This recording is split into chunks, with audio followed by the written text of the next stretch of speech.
Assalamualaikum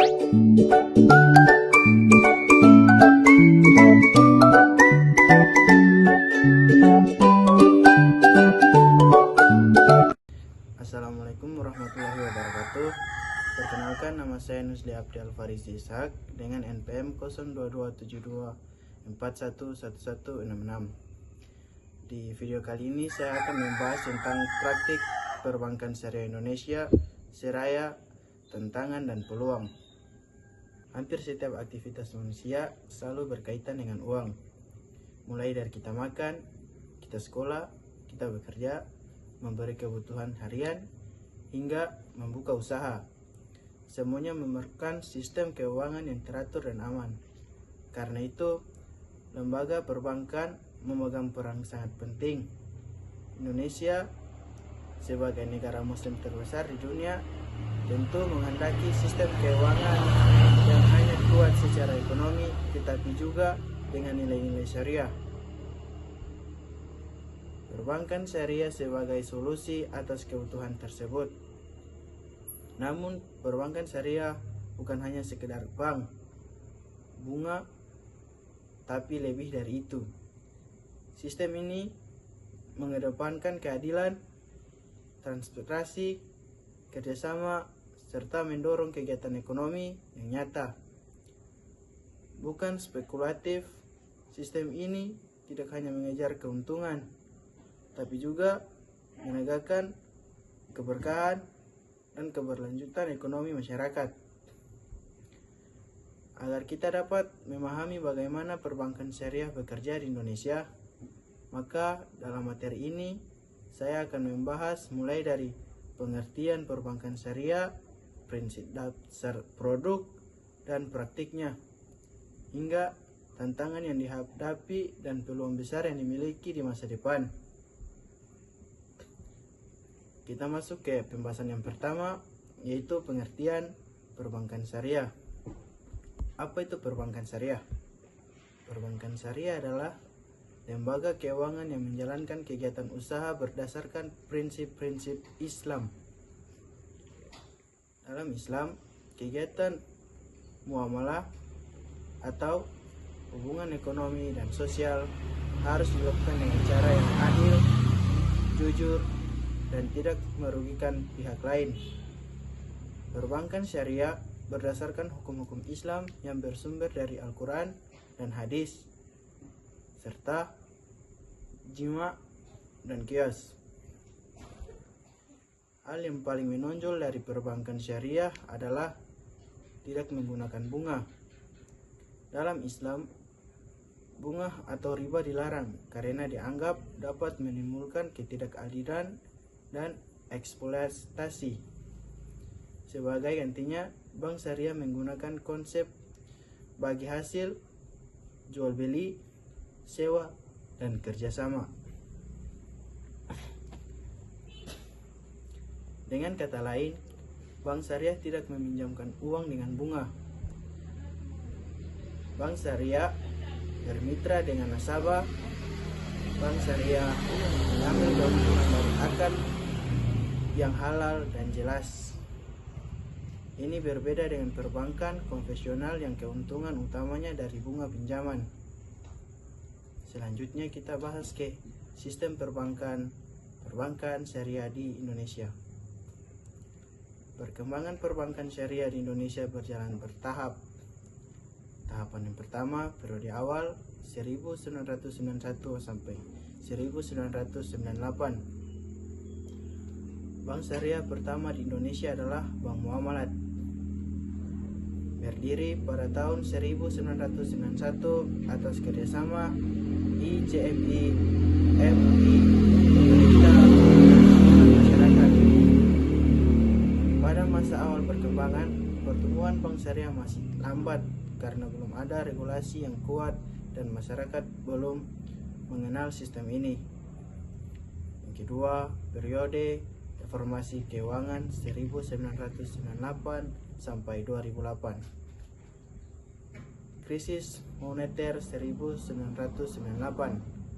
membuat banyak bank konvensional karena bunga tinggi dan eksploitasi finansial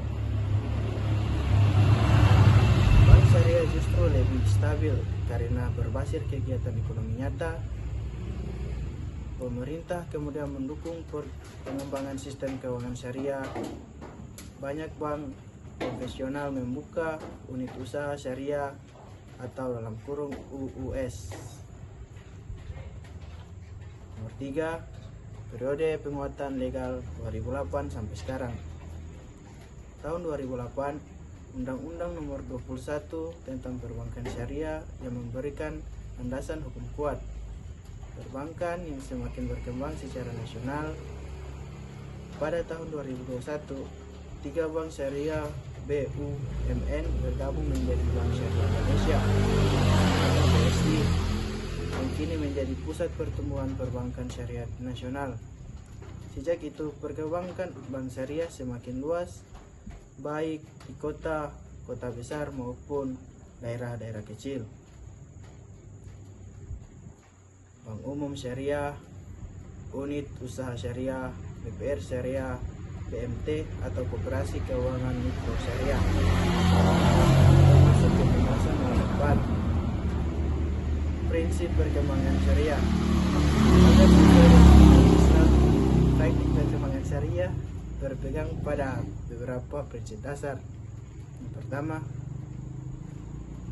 prinsip penjelasan, larangan riba, tidak ada bunga dalam setiap transaksi, larangan dahar, tidak boleh ada ketidakjelasan dalam harga waktu atau objek transaksi, larangan masyir, menjauhi transaksi yang bersifat untung mirip judi. Akad jelas dan transparan. Semua kesepakatan harus dijelaskan sejak awal. Objek harus halal. Tidak boleh menandai usaha haram seperti alkohol, judi, narkoba, dan prostitusi. Keadilan dan kejujuran. Semua pihak harus saling ridho dan tidak ada yang dirugikan. Selanjutnya, prinsip ini bertujuan menciptakan keadilan dan kesejahteraan bersama, bukan keuntungan sepihak. Selanjutnya, produk dan praktik perbankan syariah Indonesia. Perbankan syariah menyediakan beberapa produk yang mencakup penghimpunan dana, pembiayaan, dan layanan sosial. Yang pertama, penghimpunan dana atau tabungan. Yang kedua, hadiah atau titipan. Nasabah menitipkan uang, bank menjaga dan mengelola. Bank boleh memberi bonus, tapi tidak wajib. Ketiga, dorabah atau bagi hasil. Sistem ini nasabah memberikan dana kepada bank, bank mengelola, keuntungan dibagi bersama sesuai kesepakatan, tidak ada bunga tetap. Selanjutnya, penyaluran dana atau pembiayaan. Pertama, dorabah atau jual beli dengan margin. Bank memberi barang lalu menjualnya ke nasabah dengan margin yang jelas. Contoh, beli motor via bank syariah. Musyarakah atau bermain modal. Nasabah dan bank sama-sama menjadi modal, untung rugi ditanggung bersama. Dorabah, bank beri modal, nasabah beri keahlian. Nasabah menjalankan usaha, bank mendapatkan bagi hasil, ijarah atau sewa. Bank menyewakan barang atau jasa dengan biaya sewa tertentu. Baik, selanjutnya kita ke layanan sosial syariah. Ada berbagai macam layanan sosial syariah. Pertama, zakat, infak, sedekah, wakaf produktif. Ini bertujuan membantu kesejahteraan ekonomi umat, terutama masyarakat ekonomi lemah. Selanjutnya contoh praktik perbankan syariah dalam kehidupan sehari-hari. Kebutuhan solusi syariah akad. Beli rumah KPR syariah tanpa bunga dorabah. buka usaha kecil modal patungan musyarakah, nabung untuk masa depan, tabungan bagi hasil zarabah, sewa kendaraan usaha, pembiayaan sewa ijarah. Semuanya dilakukan dengan akad yang jelas, transparan, dan saling ridho. Selanjutnya, tantangan perbankan syariah di Indonesia. Meskipun berkembang, perbankan syariah masih menghadapi beberapa hambatan. 1. Literasi masyarakat masih rendah. Banyak yang belum tahu atau belum memahami cara kerja bank syariah. Yang kedua, anggapan bahwa produk syariah lebih mahal. Padahal perbedaan terletak pada transaksi di margin dan margin. Yang ketiga, kurangnya SDM ahli syariah dan perbankan. Masih perlu pelatihan dan pengembangan profesional. Persaingan dengan bank konvensional sudah lebih unggul menguasai pasar. Kelima, tantangan teknologi digital. Bank syariah harus beradaptasi dengan Vincent dan e-wallet. Selanjutnya, peluang besar perbankan syariah di Indonesia. Justru dengan peluangnya sangat besar, antara lain produk muslim terbesar di dunia, berpotensi pasar sangat luas. Kedua, dukungan pemerintah dan regulasi termaksud keberadaan BSI sebagai ikon nasional. Yang ketiga, tren gaya hidup halal meningkat, banyak masyarakat ingin transaksi yang memberi keberkahan. Yang keempat, peran UMKM yang besar. Model bagi hasil sangat cocok untuk usaha kecil dan menengah. Yang kelima, teknologi digital syariah terus berkembang. Contoh, Vintage Syariah, dompet digital syariah, inventansi halal online. Jika tantangan bisa diatasi, perbankan syariah berpotensi menjadi sistem keuangan utama di Indonesia.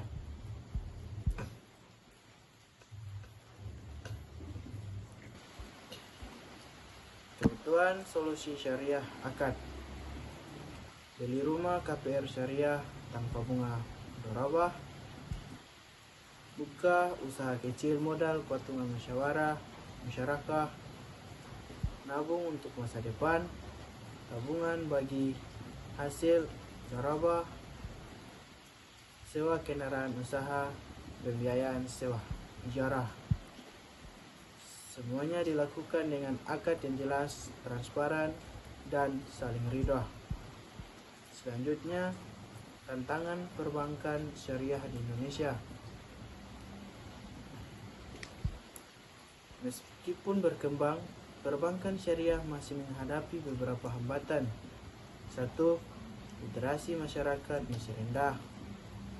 Banyak yang belum tahu atau belum memahami cara kerja bank syariah. Yang kedua, anggapan bahwa produk syariah lebih mahal. Padahal perbedaan terletak pada transaksi di margin dan margin. Yang ketiga, kurangnya SDM ahli syariah dan perbankan. Masih perlu pelatihan dan pengembangan profesional.